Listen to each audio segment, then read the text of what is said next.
Welcome to Popternative, where we dive into topical discussions from the worlds of pop culture, social media, and sports.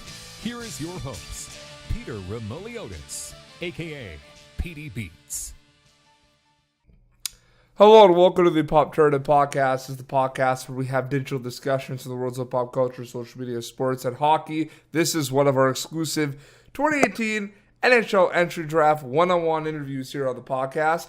And I am speaking to a forward who plays for the Everett Silvertips in the WHL, where we have Riley Sutter. Riley, welcome to Popternative. Hi, thank you for having me. No problem.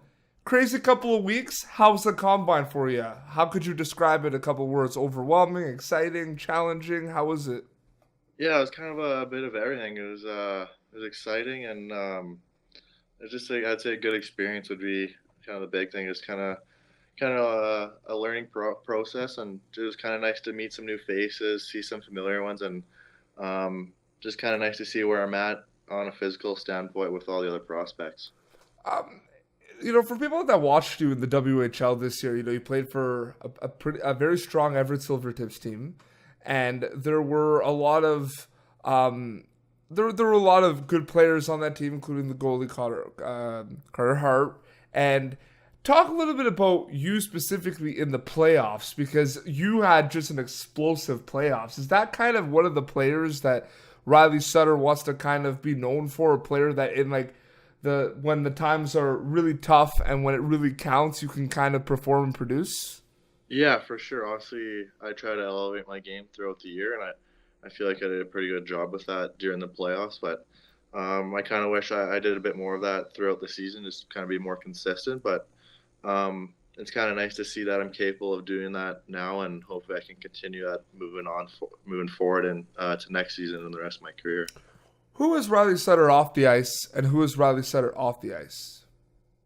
I think off the ice, I just enjoy kind of hanging around with my family and friends as much as possible, especially during the summer. The off season's not very long, so just try to soak in as much as I can at home, and just try to be in the outdoors as much as possible. And on the ice? On the ice, I feel like I try to be a good two-way forward. I feel like I'm reliable on both ends of the ice. I feel like I'm strong in face-offs. I'm a bigger body, so I try to bring a physical presence as much as possible, and I like to distribute the puck and have a good shot. Mm-hmm. So it's no surprise that you're from a very prolific hockey family, the Sutter family. Talk a little bit about that. I'm sure does the fact that there might be higher expectations throughout the season, is that something that comes off as like a challenge sometimes? Or it must have been just amazing to have such resources, with your father playing in the NHL and your uncles and your cousins. It's just an amazing thing. What's that like? What's that been like? Yeah, it's honestly it's pretty special to have be part of the family I'm in, and not too many families have been able to do that. So it's kind of nice to kind of be one of the younger ones and be able to have people I can lean on and go to for support and advice, since they've all kind of gone through it. So it's pretty special, but at the same time, people say, do you feel pressure because of your last name? But I don't try to think about it too much that way. Obviously, I know my team or my family, has been pretty successful with their hockey career. So I kind of just want to pave my own path and kind of create everything on my own. And like you said, I have lots of resources to go to, so I could kind of lean on them for support along the way. And specifically your father, heading into the NHL Combine and the NHL Draft, because he's been around that environment like most of his life. What is some of the advice that he's been giving you specifically ahead of those events? Yeah, I think the biggest thing for over the last few years, ever since I played junior, really is just kind of soak it all in, and because it goes by really fast, just enjoy it, and just always try to be the best player on the ice, or if it's working out or during practice, just always try to be one of the best players on the ice, and just always work hard and compete, be good to your teammates, and then they'll return the favor as well as the coaches. And but at the end of the day, just have fun, because that's the reason why we're playing the game, is because of because I love the game that much. It's something I've always wanted to do since I was a little kid. So at the end of the day, he always just says have fun with it. No, absolutely. With the NHL draft around the corner, I mean, the NHL Combine was kind of an opportunity to kind of show what you got from like a physical aspect and also a mental aspect because there was a lot of interviews. Tell us a little bit about the interviews. Like, how many did you have? And I'm sure it was just kind of get to know you type questions, right? Yeah, so I had 18 interviews throughout the week, and to be honest, it was pretty repetitive for the majority of the meetings, and just a little nervous and stressed out going into the first couple, as I'm sure most of the other players were. And but once I got the first couple out of the way, I felt comfortable and just felt pretty easy after that. Was there anything specifically for the physical test that you tried to work on the most so you were ready for? Uh, Not too much, honestly. I didn't have too much time to prepare for it since I only had 5 nights at home after we lost out. So I took a couple days off at home, and so I only got to really train for 3 or 4 days when I got home. And it wasn't like I was really lifting. I was just kind of being movement and working my mobility and just trying to stay loose as much as possible. So I didn't have a ton of time to actually really work on certain things to prepare myself. But um, all the testing that was done there, I've seen before, and I've done over the last few years, so I kind of knew what to expect, and I think I did a decent job with it. What did you notice the most that was different from playing in the regular season to the playoffs? I mean, obviously the stakes are as high as they could ever be. People are playing harder, physical. It's a very emotional game. Was there anything specific that was a lot different for the Everett Silvertips in the playoffs versus the regular season? Yeah, I think for us, anyways, we always want our team wanted to play with pace. Mhm. So I think the biggest thing is always trying to not outskate, but kind of I guess outrace every other team in all areas of the. That's the biggest thing with, especially with our new coach. He always wanted to be a quick transitioning, and that was something I think we did a really good job with, and I think that's the reason why we had the success we did. No, for sure, absolutely. What are you looking forward to most? I mean, ahead. I mean, your career has just started. You've gotten a chance to go really deep into the WHL playoffs. What do you kind of? I mean, there's a lot of things. Getting drafted. Maybe more years with the Everett Silvertips. What are you looking forward to most to start off your career, Riley? Well, next year I hope to kind of come out on the other end of it with Everett, and hopefully we can win a championship there next year. And hopefully that will be my last year there, and hopefully I continue on to play pro somewhere. And if that means playing on the East Coast or the AHL, hopefully, and even the NHL, just wherever it takes me. And it's just kind of part of the process. So if it takes me a year or two to play in the AHL to make myself an NHL player full time, if that's the need to do that, then I'm okay with it. Just it's part of the process, and I'm just excited to see what happens in the next couple of weeks, and just I guess the hard work really starts in the next week or two. I was about to say, like, what are kind of some of the takeaways from last year in terms of work that needs to be done for next year? You mentioned the hard work, but are anything specific?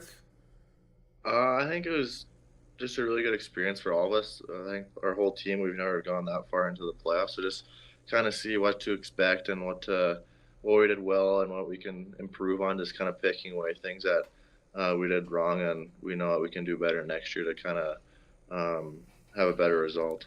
You're from Calgary. I've had the opportunity to talk to some players, from like the Toronto area and like Nova Scotia, and I talked to them about like the hockey scene down there. But I want to ask you about the hockey scene in Calgary or Alberta in general. What's it been like, and in terms of developing players, do you see it as getting better? Has it been consistent? How is because there's a lot of great players that have come from Alberta, but Calgary specifically, how's the hockey development scene down there, Riley? Growing up, it was always good, especially in the association I played in. There was always good coaching, and my teams or the teams I was on were always successful. And a big reason were for the coaching and all the management. They did a really good job with it, and I think it's still going on an upwards path, and it's still growing. And lots of new coaches are coming in, and trying to help, I guess, us and players younger than my age. And yeah, like you said, Alberta's a strong area for hockey, and I feel like Calgary's always had some pretty strong teams, so we've been pretty lucky to live here. What have been some of the coolest moments off or on the ice for Riley Sutter so far? I mean, I'm talking about, things that you've kind of got to experience, but maybe there's also some things that you got to experience, with the fact that, a lot of people in your family were kind of involved with amazing games or amazing tournaments down the road. Like, was there anything as a kid, like childhood memories that kind of like were pretty special to you that kind of hold a place and you can kind of also use and build for your future pro career? Yeah, for sure. Always growing up, my whole Sutter side of the family try to get together as much as possible, and nowadays it's kind of hard to since everyone's so busy and spread out, and everyone's starting to have families now, so it's a bit more difficult. But growing up, we used to go to a camp in BC, and we all kind of just got together and spent a week or weekend together and just kind of all bond. And my whole family's really close, so we all get along really well. And so anytime we all get together, it's really fun. And I think the last time we got to do that was probably at one of the Stanley Cup parties. So I was the last time, and it's always pretty special at when we all are able to get together. So it's a lot of fun. And kind of from a hockey standpoint, though, I think just being able to play in the top prospects game and go to the combine is were probably two of the biggest times for me in my hockey career so far. And even going to the WHL championship was pretty special too. Who were some of the players at the top prospects game from the Everett leagues that you were very impressed with that you've never seen before? I think a couple that really stood out to me were Zadina. He's a pretty special player. I mean, all the guys there were really good players. That they were there for a reason. So even a couple other guys. There was like Delandria. He had a well, from the game he played really well. And Ty Smith, I seen him before. He plays well. And Jared McIsaac. And there's a lot of guys that really I was really impressed with, and they were tough to play with. Or tough to play against, sorry, and the guys I was playing with, it was a lot of fun. Oh, absolutely. A few other questions for a wrap up, but the NHL Draft is right around the corner. I mean, this is a good time, to go down with, with family, see some friends, network. It's one of those things where this event was like circled on the calendar since the beginning of the year, right, Riley? Yeah, it's something that's always kind of been a dream of mine, just being able to hear my name get called. And throughout the year, I didn't try to think about it too much. Obviously, I got interviewed a few times throughout the season, but my main focus during the season is just trying to help the team win and do anything I can to help our team have success. But yeah, now that the season's over, it's getting really close now. It's something I can kind of look forward to, and I'm just excited that I'm able to spend it with my family and my grandparents and my billet. So it should be a fun time. No, for sure. And final question before we wrap up. Why should an NHL team draft Riley Sutter? I think just like I'm a reliable player. I'm a good teammate. I think not only at the rink but in the community as well. Like I try to do as much as possible, and yeah, I feel like I'm a good two-way player. I can play up and down the lineup. I can play both wings. I can play center, so I can kind of fill into different roles if needed. Absolutely. Well, Riley, thank you so much for coming on the show, and we wish you all the best ahead of the 2018 NHL Entry Draft, man. Thank you. I really appreciate it. No problem. Well, this has been Popternative, youtube.com/Popternative for the video episodes. We have a bunch of interviews with NHL 2018 draft prospects, so be sure to check those out. iTunes or Spotify for the audio versions. Until next time, this is Riley Sutter and P Beats signing off. Thank you for tuning in to Popternative. Make sure to check out our past episodes of Popternative on YouTube. Be sure to like Popternative on Facebook and follow us on Twitter. This has been an Autograph Communications production.